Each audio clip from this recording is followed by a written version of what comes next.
analogies, it is true, decide nothing, but they can make one feel more at home, meaning all our complex arguments and intellectual deliberation and basically mental activity and other very powerful, rational, reasonable arguments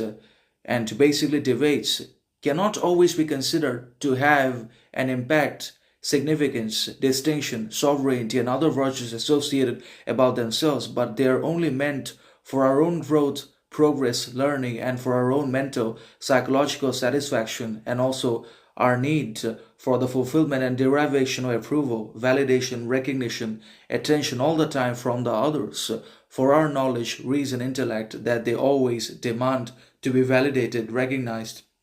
approved of, and respected by the others in exchange for who they are, what they represent, and what they constantly bring to the table in the form of critical intellectual thinking and pure analytical analysis. But then again, these analogies that obviously may be or may not be true, right, righteous, healthy, virtuous for the individual man or for the others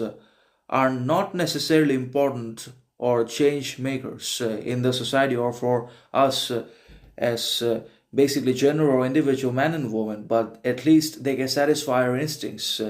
and relax our impulses and also basically appease our emotions and provide our intellect with a sense of greatness, grandiosity, respect, reputation, honor, which desperately needs it, desires it for its constant thinking and intellectualizing and psychologizing of everything that essentially and fundamentally happens to itself as well as around itself in the circumstances and people's behaviors, contradictions, hypocrisies, corruptions, or the good behaviors as well, because the intellect inevitably and ultimately analyzes, rationalizes,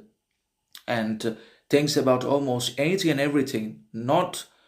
just about itself but also about the others, considering their communications, subtle behaviors, talks, actions, and everything else that they achieve and post on social media is ultimately going to be analyzed, examined, and verified by the intellect, and that's why obviously it proves nothing. This proves nothing, but then again, we feel at least at home by basically adopting and executing and developing critical thinking, reason, rationality, intellect, and our sovereignty all the time. We can at least provide ourselves with a sense of temporary, transient satisfaction that our intellect is still working and is still capable of outputting powerful thoughts, concepts, and that we still attribute a lot of importance, respect, meaning to our intellect and mental faculties and abilities, and that other people also respect it in some way or another, at least some of them, if not all